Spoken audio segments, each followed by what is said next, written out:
Hey folks, Rob here, bringing another video. This one's going to be continuing on with Chapter D for full ASL and Starter Kit 7.0 vehicle movement. So we have a lot to cover. Let's get into it. So what I'm going to be covering is several topics. I'm going to try and keep this one as short, but it may not work out that way. So we're going to go over some basic reminders and mechanics. We're going to talk about vehicle moving turns, like motion, non-stop status, for example, moving target status, how to move vehicles basically, as well as there's some weird cases involved in there. Sometimes that may crop up. Vehicle bypass, which is not covered in starter kit, and immobilization and bog. Now, two articles I'm going to reference a lot for this are the original Olable ASL annual number 96 for stop and go traffic, which is a quite lengthy article that talks about everything I'm going to talk about as well.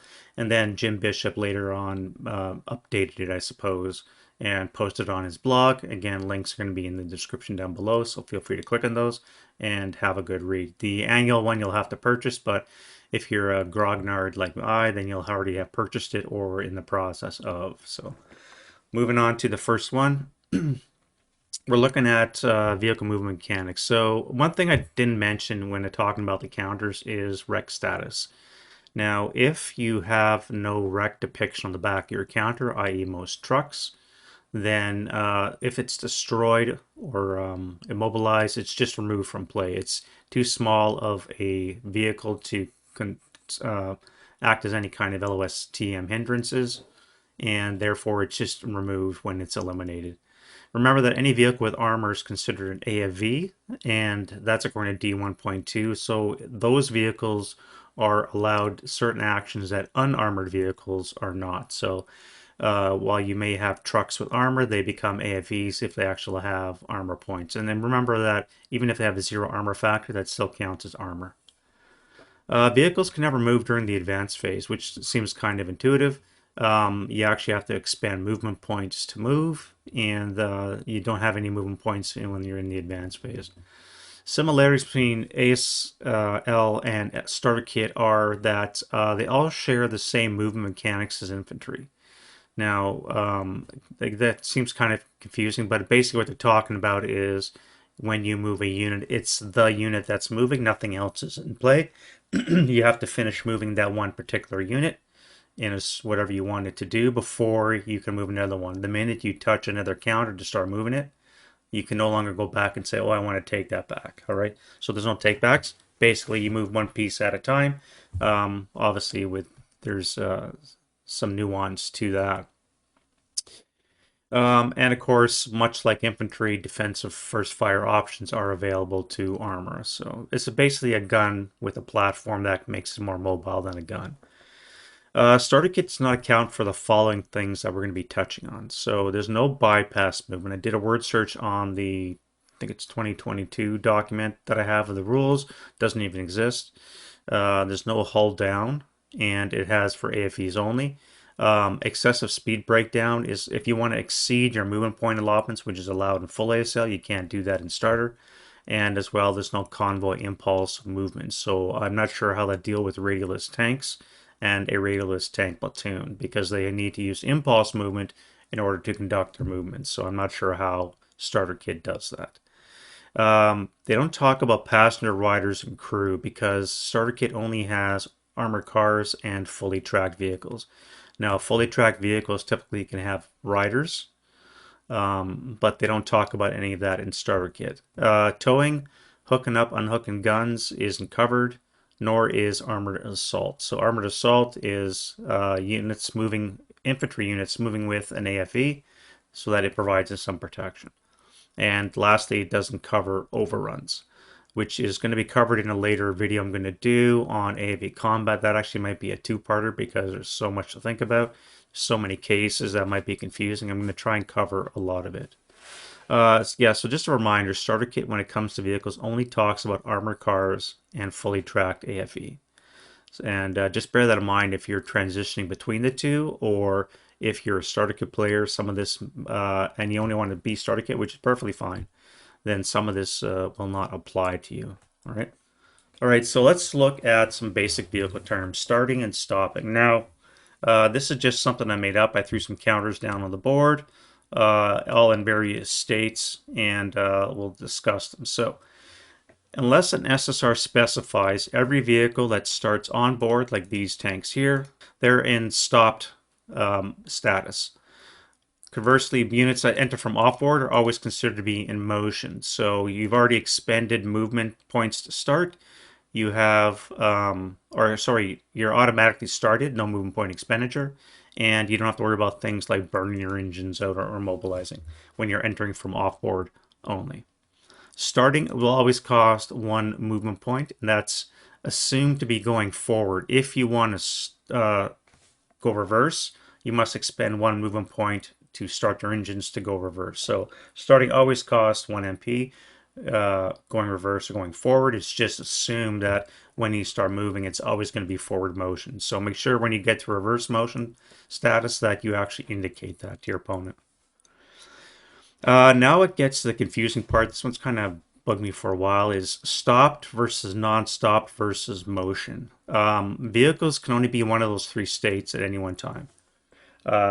In essence, a vehicle is stopped when you've before you expended any MP to start. You start the turn like this Panther here. You're right now stopped status.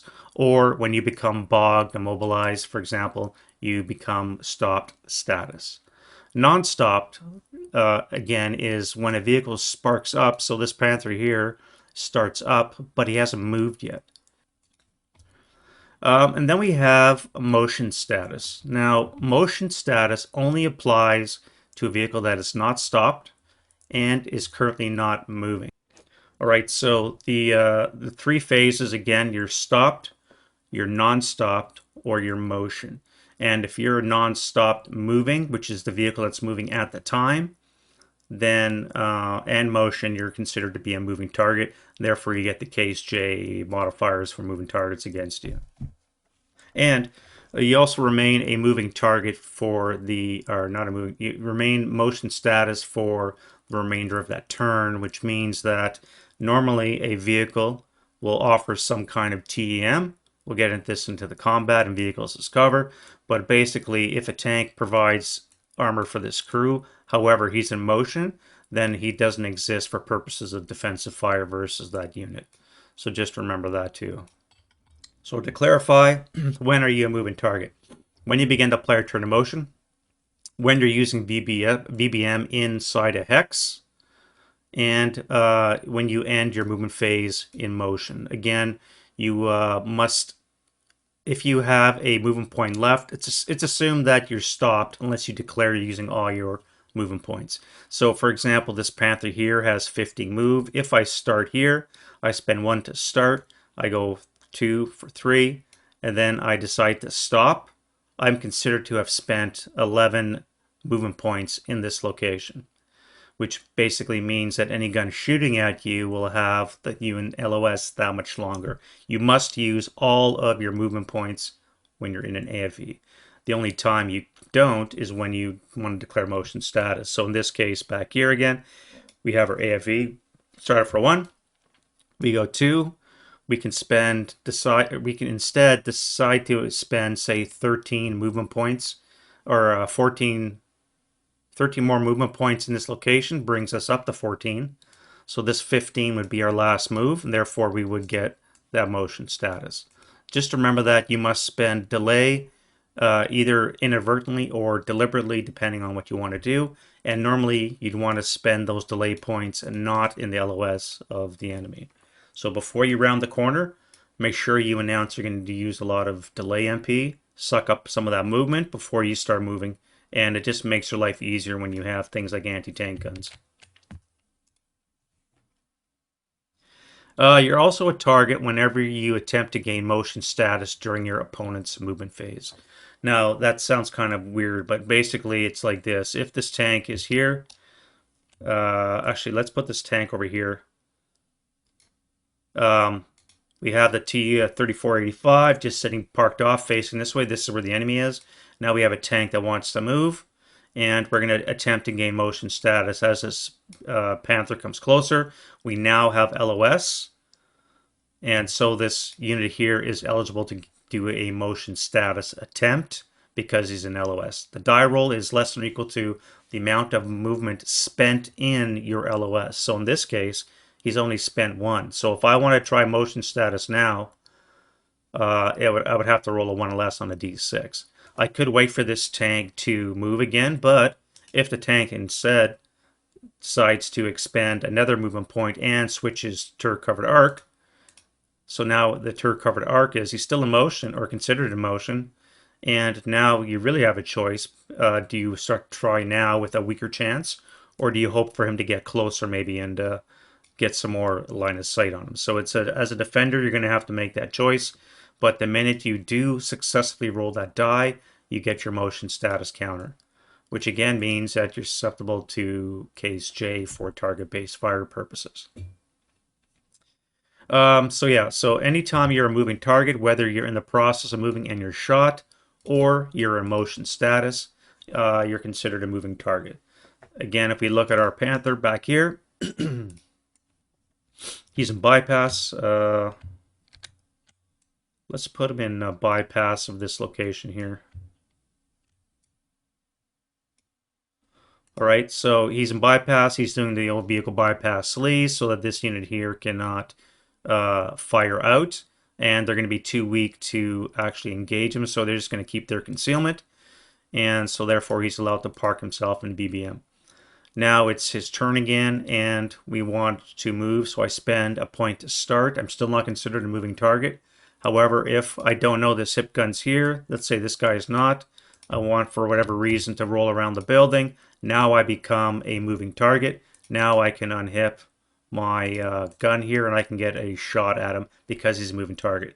Still in the same hex, but he's expended movement points to move inside the hex. This will include things like starting points. The minute you expend movement points to start, you can then be fired on with defensive first fire, but you must, for moving target purposes, case J, so there's going to be a little window there when you start before you move when you can be shot at, however not count as a moving target.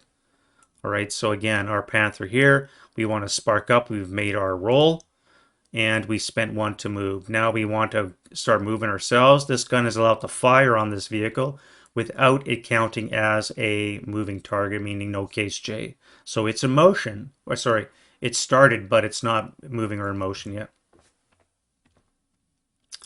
And again, you remain a moving target for the remainder of the turn. So if this tank was here, we go, shit, there's troops here, we want to get some cover, we're going to drop in a tank. We're going to have to wait till after all fire phases for that player turn are done. Then we will get cover from the tank. All right, so cover only works two ways. One is armored assault, or if it had not been moving that turn. And of course, Rex work the same way, except they're always on. All right, so with all that being said, let's move some units. Now, you're always looking at your terrain chart, or you should be whenever you, until you know it intimately, but even then, constantly refer to it. Look for your vehicle type up here at the top, and you just scroll down, cross-reference with the terrain type. So if we're looking at a road, we want to bring our Tiger on board. Right now we have two values. One is we can pay a half for hatches up, or for buttoned up, we can pay the full one. So this works for armored cars, tracks, and half tracks. They're always paid the same for road rate. Either it's half if your crew exposed, or buttoned up is +1. All right, if we give ourselves a half track, notice again the open silhouette means or the white silhouette means it's open topped. Now, open top vehicles are always crew exposed until you put a buttoned up counter on it. So if you don't have the buttoned up counter, then you're always going to be paying the half road rate for moving down roads. All right. The minute you put that button up status on it, now it becomes 1 per hex entered, and you do the same thing. All right, so we have our Tiger. We've already made our, it's going to be starting crew exposed, and we want to move him on board. So we're considered a motion status if we start off board. Just remember that as well. So we go half for 1. And then we have a wreck here. We want to come down this way, but this wreck is getting in our way. So we have two choices. For your starter kit types, you don't have a choice. You have to come through the wreck or take a circuitous route around. Full ASL, you can use bypass to go around it at a much higher MP cost. But let's say we want to go through it. So we're going to come here for half, right? We're going to pivot 2.5. Now we have to enter this wreck. Because his wreck is on the road, it's going to cost 2 plus cost of terrain to enter that location. So we're going to be at 5.5 in this location. And then we come here for 6. All right. So if, on the other hand, this vehicle wreck had been an E6, we're in E5, and we want to come straight forward. For whatever reason, we don't want to go this way. It would cost us 1 plus cost of terrain to go through the wreck. So it would be 2. Start for 1. 2 to enter that wreck hex location. And then our fourth move would put us past it. All right, so wrecks are always going to increase your MP expenditure in that location. It's plus 2 if it's on a road, and plus 1 otherwise. Again, plus cost of terrain. So let's go to delay and when you may want to use it. Minimum move is just that. It's much like an infantry minimum move. Say this unit here wanted to, say a house and a woods was on top of a building, and we want to enter that location. We only have 4 move, even if we CX it's 5. And say it cost all your move, 7 or 8 move, to achieve what you want to do. Maybe it's a double elevation, who knows. You can still do it. However, you just suffer the applicable penalties, CX, TI, what have you. Okay. Same with vehicles. You're not going to have CX or TI, but you could use all your move, barring any start in your existing hex, to enter a location, even if it exceeds your movement point allowance. Now, if you look at the chart, I have not been able to find an example of minimum move, but any one of these 2 plus cost of terrain, 4 plus cost of terrain kind of thing, to enter that location, for whatever reason you don't have enough MP to make it, like an Olive Grove is 8, and R unless you're in the road bonus. So if it costs you 8 for a dense orchard, say, and you're driving a truck, but your MP allotment for whatever reason is only 6 or 7, you can still enter that hex. You're just making a minimum move. All right? You're expending all your move plus to enter that hex. You're not doing excessive speed breakdown. You don't have to roll for extra points. You're just allowed to always move at least 1 hex forward in that location. So let's go back to delay. Now, we have our Tiger off board. Crew exposed. We know that the Russian OB scenario card lists several tanks as well as a gun. We have no idea where the gun is. Coming into this area, and let's assume that this here, for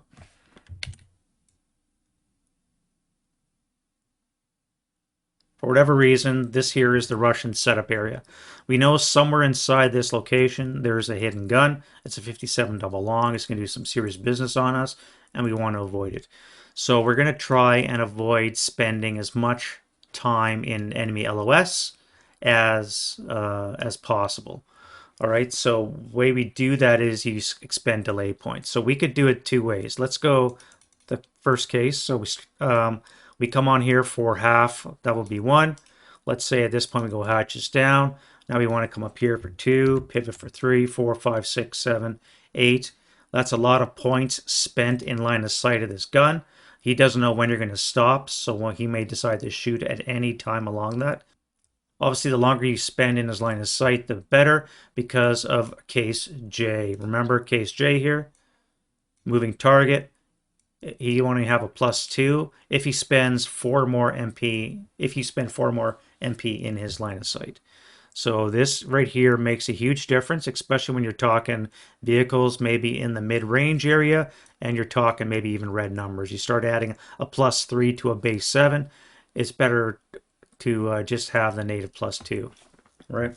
So you want to avoid spending as much time as possible in line of sight of the enemy. And you must also expend all your movement points in your course of your move. So if, in this case, we go half 1, 2, turn 3, 4, 5, 6, 7, 8, and then we say we're stopping, we're actually going to be spending 4 in the process of stopping because it's considered delay. So you, or 12, sorry. You must use up all your move in your movement phase unless you stay in motion. And the only way you can stay in motion is by having 1 MP left at the end of your movement phase. All right, so let's do that now using delay points. We're going to do the same action. So again, we come here for half. For 1, we go hatches down. We come up here for 2.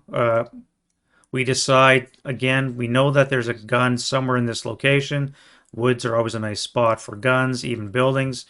We want to avoid spending as much time as possible, so we're going to spend delay points. So we've already spent 1. Let's spend, and you have to calculate roughly where you're going to stop so you know how many delay points to spend. So we know that, calculating it out mentally in our heads, that we want to stop an F7. That would be a total of 8 move, and that gives us 4 left over. So we're going to spend 4 in delay. Then we're going to keep moving for 6. Pivot for 7, 8, 9, 10, 11. And then we're going to stop. Now, in this particular case, that's still 1, 2, 3, 4 for stopping, movement points in line of sight. So J2, 1 and 2 will not apply, only J. But it's always best to expend delay out of line of sight of known enemy units. Now, we don't know this guy's here, but if for some reason we want to keep going in our next turn, we know that there's a tank here. We don't want to enter H8 with 10 moves still left available because obviously he's not going to have any KSJ modifier. So in this case, assuming these infantry are not here, this tank would spend 1 to start up. Again, I'm assuming that they make their startup roll. We'll get into that in a second. So that would be 1. We come here for 2. Now I could spend 9 delay points in this location. That'll bring us up to 11. Then I can go 12, staying in motion. Now this guy here has only seen me for 1 movement point. And if you look at your KSJ again, the defensive first fire, if it's less than equal to 1, he gets a +2 in addition to +2. So he's at a +4, barring any target size, hatches down, range, that kind of thing. You're adding a +4 to your to hit roll. So just remember delay, why you want to use it.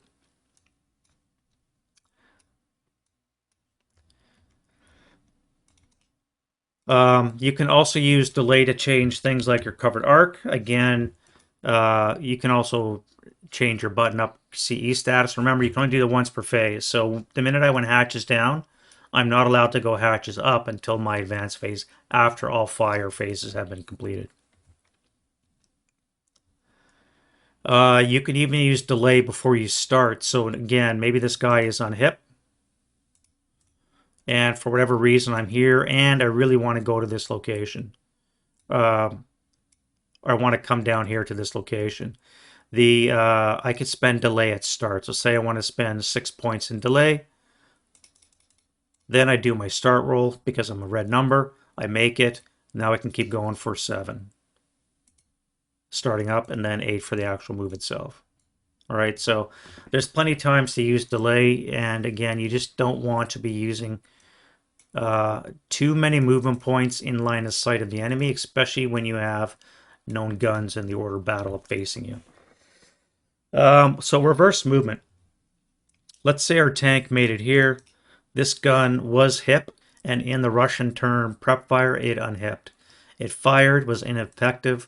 Maybe didn't maintain rate, roll too high, it was a dud round, what have you. He's not able to pen the Tiger. The Tiger now has a choice to make in his movement phase. He can stay and get shot again with a 3 rate of fire, 57 double long. By the way, the pen on that is 15, and you're looking at the range modifiers and such. Do they have APCR? And he could fire APCR. 57 double long APCR is a base 18, barring any range modifications. So 18, we look at our armor, we only have 8 on the sides and rear, and we have 11 in the hull and a 14 up top. So while it's likely to miss the turret, a hull hit with an 18 TK on APCR, you're really taking your chances of living. So you want to get out of dodge fast. Now we also have a Russian T-34-85 in this scenario who can see G7. So moving forward, I would be taking a flank shot. Actually, no, that would still be through the frontal arc. But it's a chance for two guns maybe to shoot at me. So maybe the safest course of action. And not to mention, when we get to AV combat, things like street fighting, um, CC reaction versus vehicles. So we want to go reverse. In this case, we announce we're going to start up in reverse. Remember, you must announce it. Otherwise, it's assumed you're going forward. We're not considered a moving target for this gun, so it can still fire at us without the J modifier. However, again, say that he misses. He's just having a bad run of dice. Now we want to go backwards. For tracked vehicles, it's always 4 times the cost of terrain entered. Trucks, it's 3, and armored cars is 2. All right, so in this case, open ground, it would cost us 4 move to go backwards for a total of 5. So we spent 5 move. Now we can pivot, come around, maybe do something else. Maybe start using bypass if you're full ASL. Just somehow get closer to these to your objectives. When it comes to things like vehicles, again, there's always exceptions to the rule. So if we look at an Italian armored car, for example, we note that it has an asterisk beside it 34, which tells you to look at the rear of the vehicle. So if you look at the rear, you see reverse at times 3. Typically, armored cars are 2. So this Italian model takes 3 to reverse, and that applies to most vehicles. Anytime you have a star beside your movement points, you should be looking at the back or your vehicle notes to see what that actually means. Right. When you move back, obviously you can only go back in one of 2 hexes if you're in a normal hex, E7 in this case or E8. All right, now if I was in bypass for full ASL, I've only got 1 hex possible, and that's E8. Just remember, it's obviously very intuitive. You can't take an angled reverse. You must go basically straight back. So you will come back to here. Say you want to keep reversing back. You can have 2 choices. Maybe you can go bypass. Remember, times 4 cost of terrain. So you're at 5. Bypass is normally 2 times 4 is 8 move if I wanted to enter D8.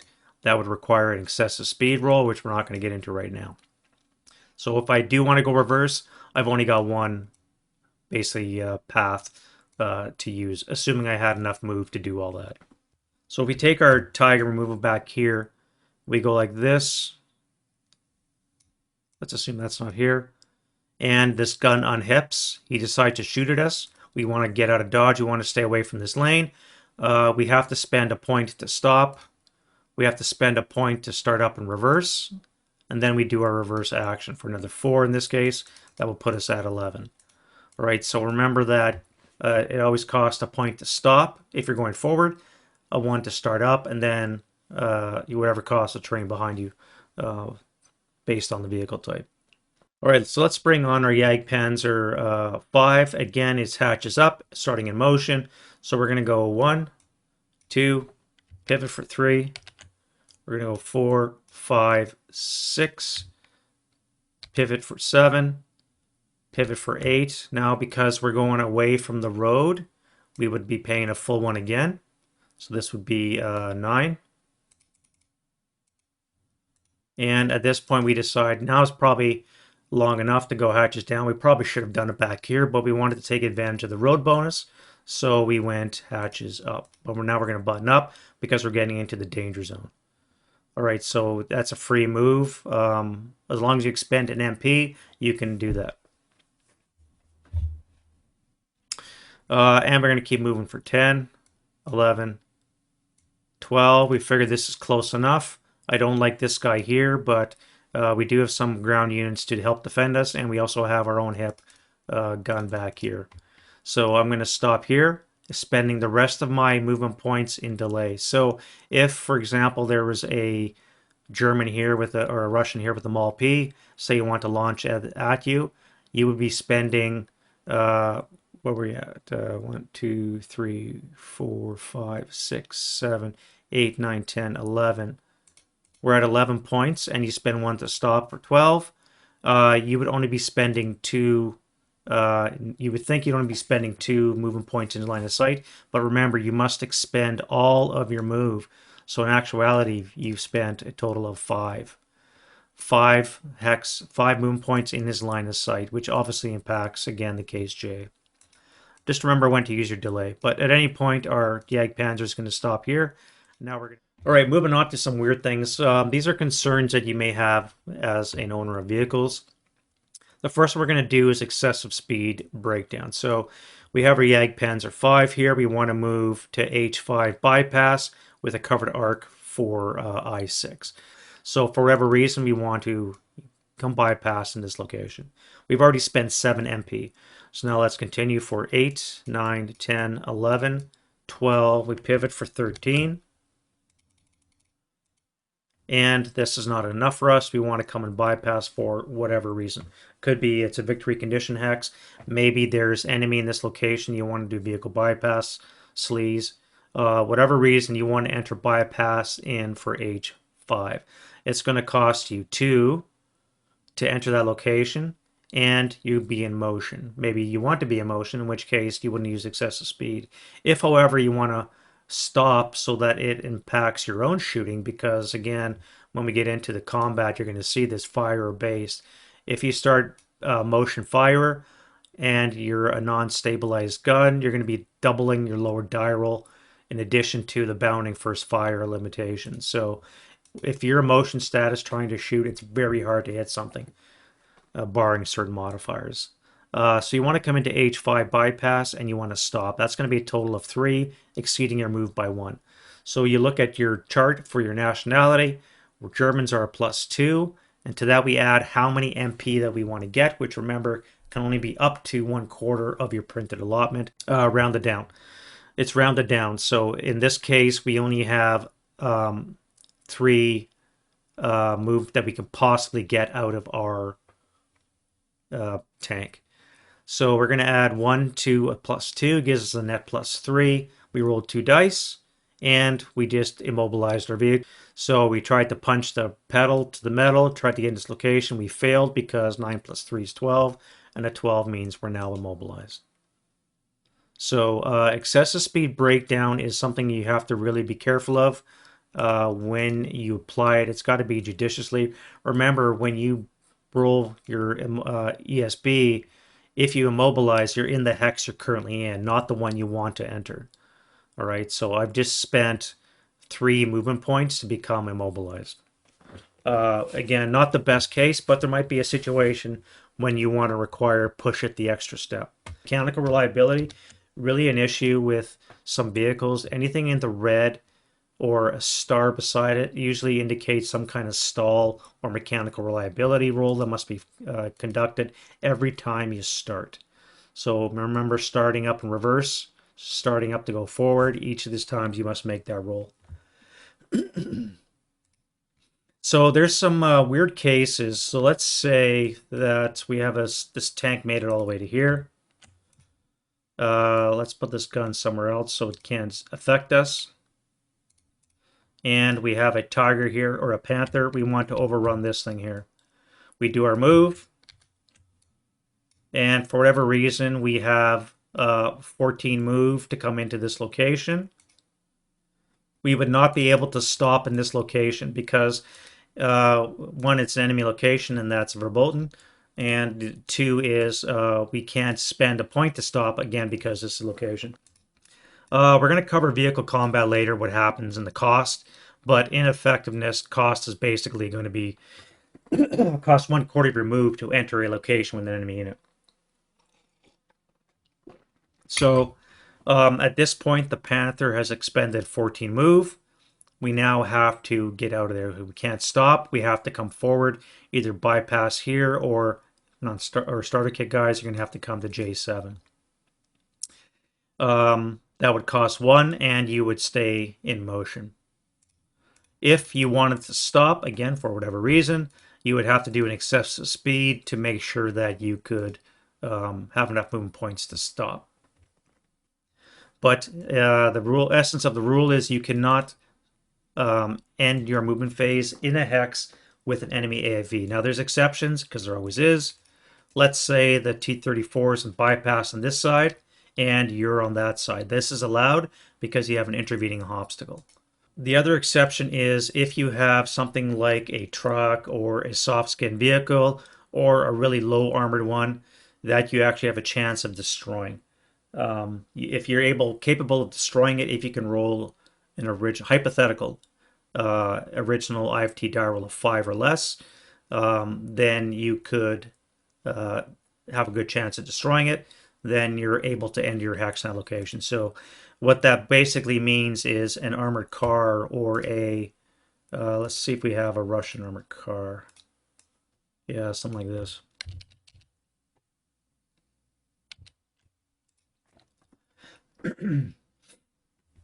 um, because it's zero armored, it's still considered an armored vehicle, and therefore it requires a to kill roll. So because the to kill roll is ridiculously high for the Panther, what is it? Yeah, the Tiger 8.8 long is a 23. Obviously, anything but a dud round would kill it. It's quite easy to roll an original 2, 3, 4, or 5. Now, it's a hypothetical. You don't actually roll the dice. It's just as long as you need a 5 or less to destroy it, original die roll, then you can end your movement phase inside that hex, no problem. Moving on to weird things. Sometimes terrain costs all of your move. Not accounting for starting. So, for example, woods. Woods are all your move. So you would spend 1 to start, again, assuming you make it. The other 14 movement points you have are spent entering that obstacle. Of course, in this case, you'd have to do a bog check, which again, we're going to cover later on.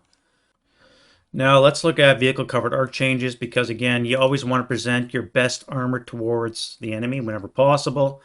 You're allowed to do vehicle covered arc changes outside of the movement phase in only 2 cases. If you have motion status and you're firing outside your covered arc, you can get a free pivot to bring in line your vehicle arc with your turret covered arc, for example. Or at the end of any fire phase, you can still shoot a turret bow mounted weapon. So, for example, we have a 1 on our rate of fire. That's a bad case. Do we have one with a 2? No, they're all 1s. If you have a vehicle with a higher rate of fire, remember if you change your covered arc, you lose 1 to your rate of fire. Say, for example, this was a 2, and we maintained rate of fire. We would be allowed a free pivot even if you don't shoot, because we're eligible to fire we could still fire a turret or bow mounted weapon. So outside of the movement phase, expending movement points, you're only allowed basically those 2 ways to change your vehicle covered arc. Again, vehicle bypass, I've already given you some examples. Now, starter kit guys, this may be of interest to you. If not, you can just skip it ahead. Again, there's going to be chapters down below. You can skip ahead. Basically, much like infantry, same mechanics. You can only bypass buildings and woods. So, for example, if I'm this Tiger and I want to bypass F6, we must determine if it's eligible. The way you do that is you take your counter, you place it on side, and if the width of the counter lets you see the hex spine and the obstacle, then you can bypass. In this case, I would not be able to bypass because the building is too close to the hex spine. Right? This location, yes. This location, no, because again, the building is too close. Bypassing always costs double the non-obstacle terrain, which again is typically going to be open ground. But again, you may have things like brush, swamp, what have you, stuck on the side of a woods, in which case you'd have to pay that obstacle's cost. Now this is again per hex side traversed, much like a normal thing. So if we take our Tiger, again we've expended 1 to this point. We want to go bypass for C8. We pay double, so that's 2. We spend 1 to pivot because we want to come to the C6, D5 hex side. So that would be 4. It only costs 1 to pivot. And then we come here for another 2. All right, so we've spent 5 movement points negotiating this woods. It gets hinky when you get into things like elevation and woods. So, for example, say we're in bypass in this location here. For whatever reason, we want to come up to I8. You look at your terrain chart, and we look at hills. For a tracked vehicle is dependent on the terrain in hex as well as H.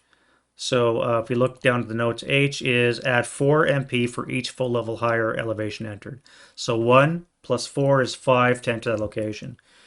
Now we double that because we want to do bypass. So it would be 10 just to move into this location here. And then do with the rest of your move that you have to do. So remember that vehicle bypass is a really handy way to negotiate obstacles. However, it could be fairly cost intensive, again, depending on what you want to do. Restrictions to bypass. So if we have something like a roadblock, roadblocks are placed so that they go from hex dot to hex dot and cover it off. You're not allowed to bypass through the sides because the roadblock extends all the way across. Obviously, that makes sense, right?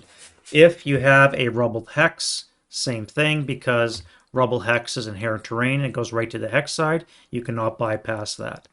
If you have a terrain blaze, you cannot do that. And if you have a wreck in bypass, you would not be able to enter the location. There's just too much shit going on there. You're not eligible to enter that location.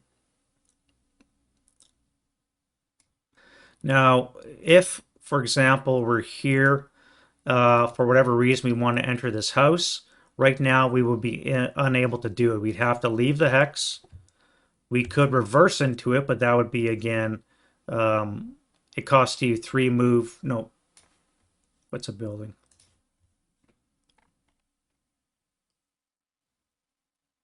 ZB. Z is half of MP allotment. So in this case, if I want to reverse into H3, it would be 7 quadrupled, because remember, we're tracked. So this would, obviously, it's impossible. You're going to have to pivot in place, exit the hex, and then come back in if you wanted to enter an obstacle for whatever reason. All right. So just because you're in bypass does not mean you're inside, in this case, the wooden house. You're in bypass. If you want to enter that wooden house, you have to leave the hex, orientate yourself in the right fashion, and then come smashing back in. We already covered this in the other video, but just for clarification, again, your covered arcs. So your vehicle covered arc is basically going to be this, and expanding out as it goes. Oh, not like that. All right, my badly drawn hex lines. This is your vehicle covered arc for any bow-mounted weapons. Remember your turret, if you have one, you're only allowed to have it orientated one of 4 ways. So if we bring our tiger back in this location, there's only 4 ways we can have our turret. We can have it on the sides. We can have it forward through the CAFB, the covered arc focal point, which is to the front, or to the rear. All right, so when you're in bypass, your turret can only be one of 4 directions. When you're in bypass, your hull covered arc is always going to be to through the covered focal point to your front, radiating it outwards like that. All right. All right, so let's talk immobilization in Bog. Now, obviously, if you're immobilized, let's immobilize our tiger here. You cannot leave your location. You're basically stuck. Your crew can still man your weapons, so you still have turret capabilities. You still have bow-mounted capabilities. You just cannot leave this hex with the vehicle.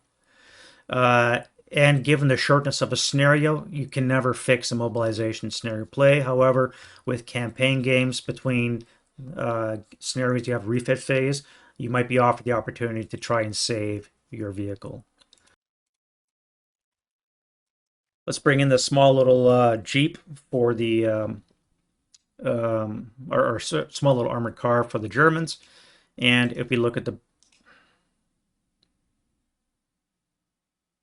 we can see that there's no wreck capability here. And so therefore the counter does not have a wreck on the background. If you had the physical counter, you would see that.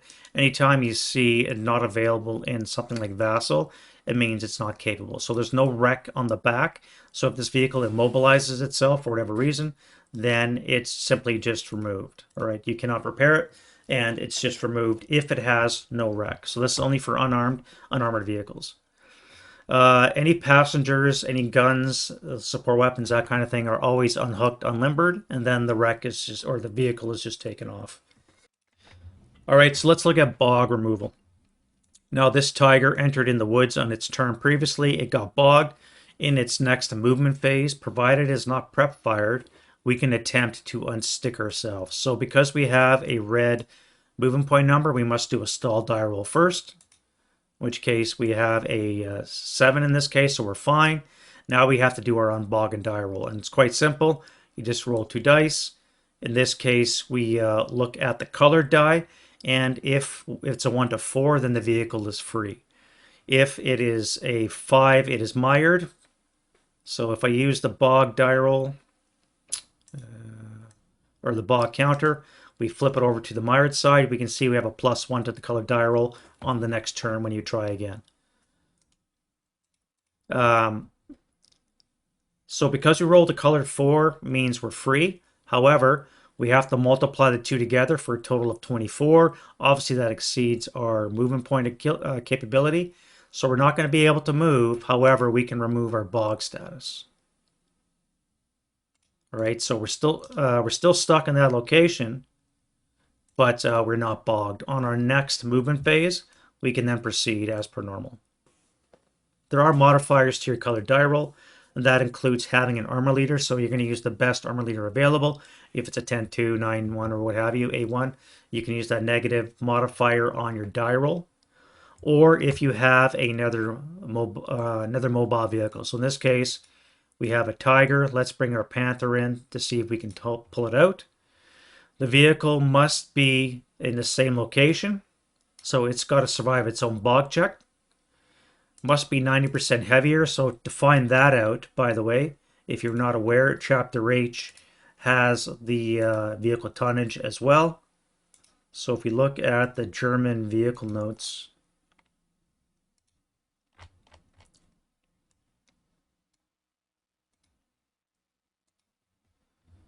right here where it says weight, WGT, that's weight, that's in tons. So if you look at, apologies, I can't flip this sideways because they PDF locked it.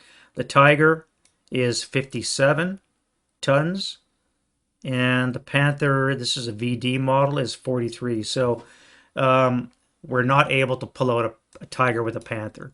We could do a Panther, pull out a Panther if it was bogged down. With a tiger, because the tiger is that much heavier. All right, so the tiger, in order to use its ability, must enter this location as well, not become bogged in the process, and then you can add a -1 to your colored die roll to move out. Now, of course, in the process of doing this, you're going to become TI, which basically means you can't do anything except unstick this vehicle. So assuming we have a tiger helping out a bogged panther, let's roll our dice. So we add a -1 for having a tiger with us, which means it's 0. So obviously we're going to be free. We take the 1 times it by 5 is 5 movement points. So our panther is able to exit the would-be become bogged. However, they cannot move because they are TI.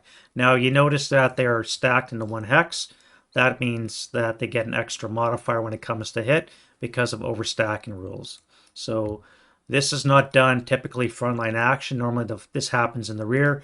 Say for whatever reason this happened back here somewhere where it's nice and safe. You're not going to worry about being shot. that would probably be a good spot to do it. Obviously, you're not going to do that in the front lines.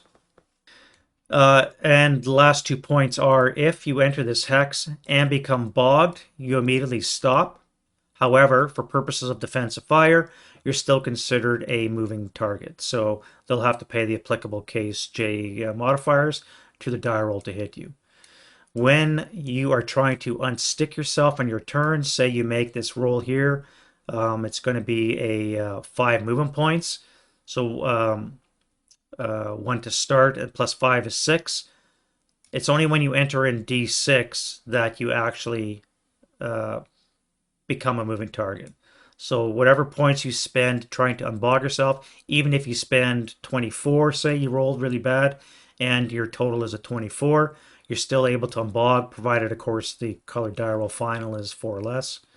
Even if you exceed your movement point allotment, you're still not considered a moving target. You must physically enter a new hex, or again, try some other kind of bypass maneuver. And there we have tutorial part 2 for chapter D and ASLS starter kit section 7, vehicle movement. Again, there's a lot of variability with the vehicles because, as I said before, there's several hundred vehicle counters. Most of them have unique rules applicable to them, or strange cases like stall, burn, or mobilized die rolls on startup, that kind of thing. So again, anytime you have vehicles in your order of battle, you must check your chapter H notes, look at the back of the counter, and just be aware of your capabilities and your opponent's vehicles as well, so that you can maximize your ability to neutralize him. We're going to have at least 3 more videos in chapter D, vehicles, and that's going to cover combat because that'd probably be 2 alone. And then there's going to be the weird things like motorcycles and the rest of it that count as vehicles, trucks, loading, unloading, that we'll cover at the end. All right, so next up will be vehicle combat, and we'll see you in that video. Bye-bye.